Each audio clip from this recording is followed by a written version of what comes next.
നബി സല്ലല്ലാഹു അലൈഹി വസല്ലമ തങ്ങൾ ഒരിക്കൽ ഗ്രഹണ നിസ്കാരത്തിന് ഇമാമായിരുന്നു. സൂര്യഗ്രഹണ നിസ്കാരം. ആ സൂര്യഗ്രഹണ നിസ്കാരത്തിന് ഇമാമായി നിൽക്കുന്ന സന്ദർഭത്തിൽ അല്ലാഹുവിന്റെ റസൂല് മിഹ്റാബിൽ നിൽക്കുമ്പോൾ പെട്ടെന്ന് എന്തോ സാധനം എടുക്കാൻ വേണ്ടി മുന്നോട്ട് പോകുന്നത് പോലെ പ്രവാചകൻ മുന്നോട്ട് നടന്നു.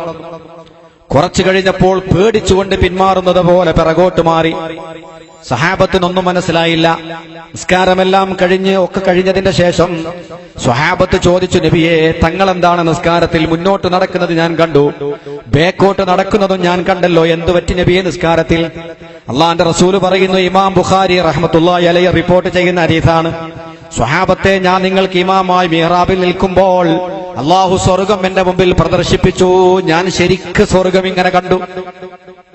ഇന്നത് പറഞ്ഞാൽ പ്രയാസമല്ല. ഇനി നമ്മൾ ലൈവായിട്ട് കാണുന്നുണ്ടല്ലോ, അമേരിക്കയിലും റഷ്യയിലും ഫ്രാൻസിലും നടക്കുന്നത്, എവിടെ നടക്കുന്ന കളിയും നമ്മളെ ബെഡ്റൂമിൽ നമുക്ക് കാണാം.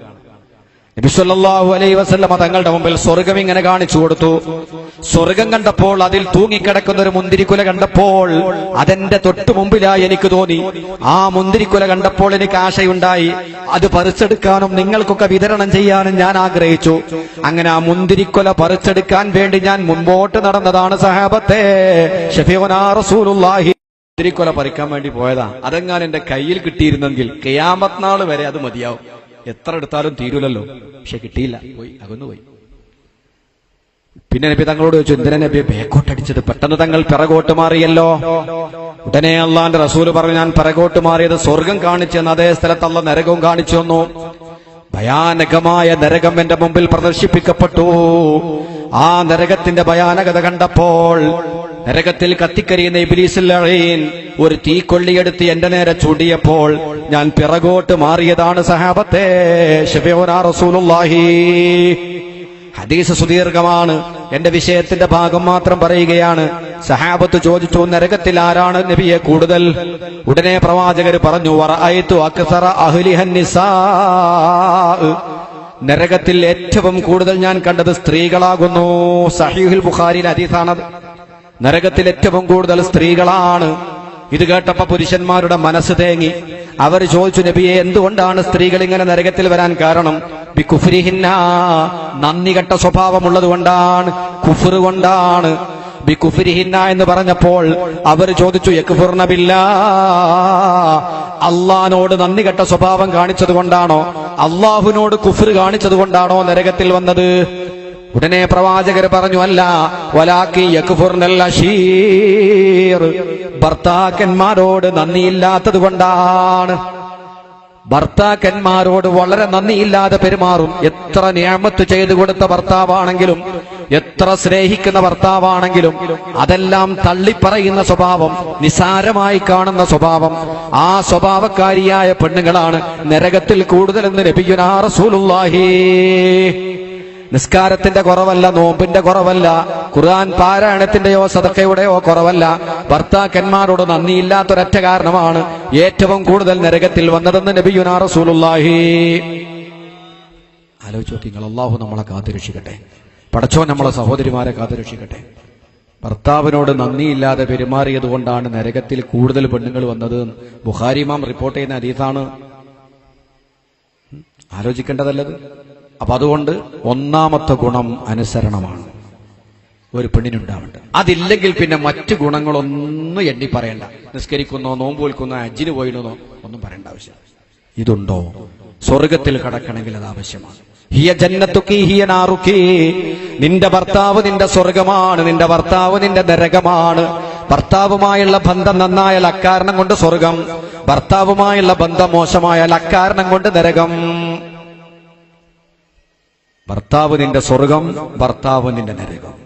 ആ ഹദീസ് ആലോചിച്ചു. രണ്ടാമതായി ഒരു സ്ത്രീക്കുണ്ടാവേണ്ട ഗുണം, നബി സല്ലല്ലാഹു അലൈഹി വസല്ലമ തങ്ങളോട് ഒരു സഹാബി ചോദിച്ചു, അയ്യുൻ നിസായി ഖൈറു യാ റസൂലല്ലാഹ്, ഏതൊരു പെണ്ണാണ് നബിയെ ഖൈറായ പെണ്ണ്? പെണ്ണുകളെ കൂട്ടത്തിൽ നല്ല പെണ്ണ് ഏതാണ്? നല്ല ഭാര്യ ഏതാണ്? നല്ല ഭാര്യയാണ് നമ്മുടെ വിഷയം. ഇവിടെ ചോദിക്കുന്നു റസൂലുള്ളാഹിനോട്, അയ്യുൻ നിസായി ഖൈറു യാ റസൂലല്ലാഹ്, അള്ളാഹുവിന്റെ റസൂലെ, ഏതൊരു പെണ്ണാണ്, ഏതൊരു ഭാര്യയാണ് ഖൈറായ ഭാര്യ, നല്ല ഭാര്യ ആരാണ്? നമ്മളെ വിഷയത്തിന് മറുപടി അള്ളാന്റെ റസൂല് പറയാണ്. പ്രവാചകനോട് ഇതേ ചോദ്യം ചോദിച്ചു, നല്ല ഭാര്യ ആരാണ്? അള്ളാഹുവിന്റെ റസൂല് പറഞ്ഞു കൊടുക്കുന്ന മറുപടി എന്താണ്? തസുറുഹു ഇദാ നളർ തസുറുഹു ഇദാ നളർ വതുതിഉഹു ഇദാ അമർ വലാ തുഖാലിഫുഹു ഫീ നഫ്സിഹാ വമാലിഹാ ബിമാ യക്റഹ്. മൂന്ന് കാര്യങ്ങൾ പ്രവാചകൻ പറഞ്ഞു കൊടുത്തു. നല്ല ഭാര്യയുടെ ലക്ഷണം. ആരാണ് നല്ല ഭാര്യ? തസുറുഹു ഇദാ നളർ, അവളെ മുഖത്തേക്ക് നോക്കുമ്പോൾ അവൾ നിന്നെ സന്തോഷിപ്പിക്കും. പുറത്തിറങ്ങിപ്പോകുന്ന ഭർത്താവ് എത്ര ക്ലേശങ്ങളുണ്ടെങ്കിലും, എത്ര ബുദ്ധിമുട്ടുണ്ടെങ്കിലും, എത്ര ടെൻഷൻ ഉണ്ടെങ്കിലും സ്വന്തം വീട്ടിലേക്ക് കയറി വന്ന് തന്റെ പ്രിയപ്പെട്ട സഹധർമ്മിണിയുടെ മുഖത്തേക്ക് നോക്കിയാൽ, തന്റെ പ്രിയപ്പെട്ട ഭാര്യയുടെ മുഖത്തേക്ക് നോക്കിയാൽ, ആ ഭാര്യയുടെ മുഖം കാണലോടുകൂടി അവന്റെ വിഷമങ്ങളെല്ലാം തീർന്നുപോയി, അവന്റെ മനസ്സ് സന്തോഷിച്ചു പോയി. അങ്ങനെ ഭർത്താവ് മുഖത്തേക്ക് നോക്കിയാൽ ഭർത്താവിന്റെ വിഷമങ്ങൾ നീക്കിക്കളയുന്ന നല്ല സന്തോഷവതിയായ മുഖത്തോടുകൂടെ ഭർത്താവിനെ കാണുന്നവളാണ് ഏറ്റവും നല്ല പെണ്ണെന്ന് നബിയുനാ റസൂലുള്ളാഹി. തസുറുഹു ഇദാ നളർ, അവളെ മുഖത്തേക്ക് നോക്കുമ്പോൾ അവന് സന്തോഷമുണ്ടാകുന്നു. എന്ത് വിഷമുണ്ടെങ്കിലും വീട്ടിൽ വന്ന് ഭാര്യയുമായുള്ള ബന്ധം അവളെ മുഖത്തേക്ക് നോക്കിയാൽ സന്തോഷം. അതാ ഖൈറായ പെണ്ണ്, നല്ല ഭാര്യ അതാണ്. തസുറുഹു, അവൾ നിന്നെ സന്തോഷിപ്പിക്കും. ഇദാ നളറ, അവൻ അവളുടെ മുഖത്തേക്ക് നോക്കിയാൽ തന്നെ സന്തോഷമായി. അവളുടെ മനോഹരമായ തിളക്കമുള്ള സന്തോഷത്തിന്റെ മുഖം, സ്നേഹത്തിന്റെ മുഖം, സ്നേഹം വായിച്ചെടുക്കാൻ പറ്റുന്ന മുഖം കണ്ടാൽ, ഇത്ര വലിയ സ്നേഹനിധിയായ ഒരു ഭാര്യ എനിക്കുണ്ടെങ്കിൽ, ഇത്രയേറെ എന്നെ ഇഷ്ടപ്പെടുന്ന ഒരു ഭാര്യ എനിക്കുണ്ടെങ്കിൽ, മറ്റു പ്രശ്നങ്ങളൊന്നും അവന്റെ മുമ്പിൽ പ്രശ്നങ്ങളെയല്ല. ആ രൂപത്തിൽ ഭർത്താവിന്റെ മുമ്പിൽ മുഖം കാണിക്കാൻ കഴിയുന്ന പെണ്ണ് അവളാണ് നല്ല ഭാര്യ എന്ന് നബിയുനാ റസൂലുള്ളാഹി. ഒന്നാമത്തെ ഗുണം, നോട്ടത്തിൽ തന്നെ ഭർത്താവിനെ സന്തോഷിപ്പിക്കുന്നവൾ. രണ്ടാമത്തെ ഗുണം പ്രവാചകൻ പറയുന്നത് വതുതിഉഹു ഇദാ അമർ, എന്ത് കൽപ്പിച്ചാലും അനുസരിക്കുന്നവൾ, ഭർത്താവിനോട് എതിർക്കാത്തവൾ.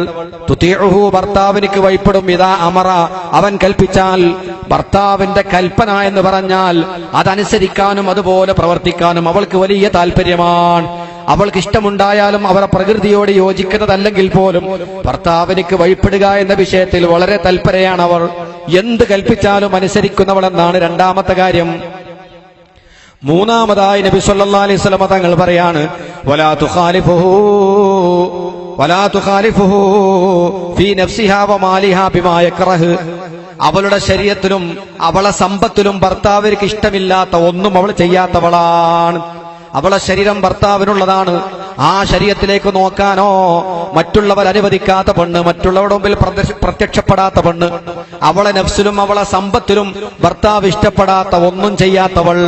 ഈ മൂന്ന് കാര്യങ്ങളുള്ളവളാണ്, ഈ മൂന്ന് ലക്ഷണമുള്ളവളാണ് ഏറ്റവും നല്ല ഭാര്യയെന്ന് നബിയുനാ റസൂലുള്ളാഹി.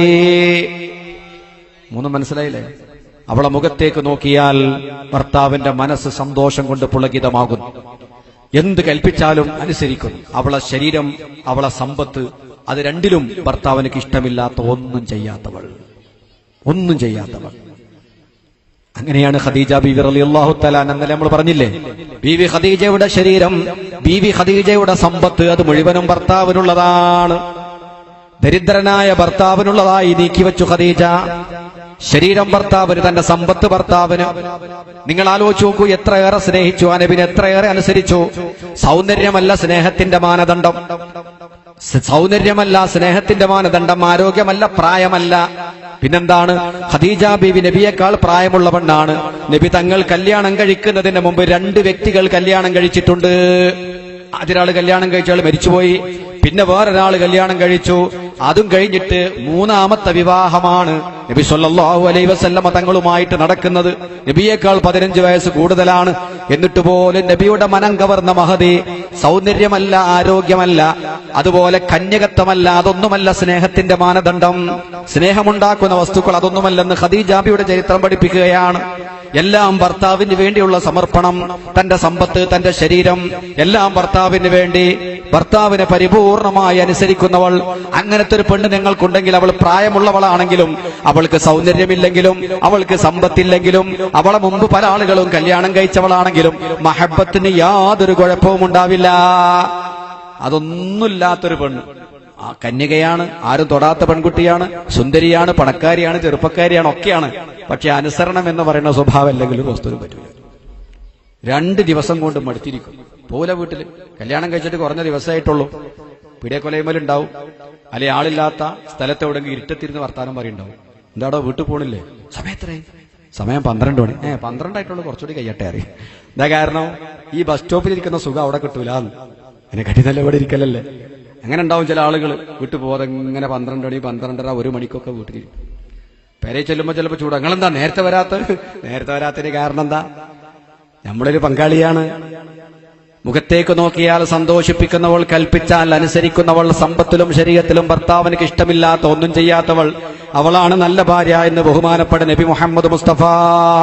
അള്ളാഹു തല പകർത്താൻ നമ്മുടെ സഹോദരിമാർക്ക് തൗഫീക്ക് ചെയ്യുമാറാവട്ടെ.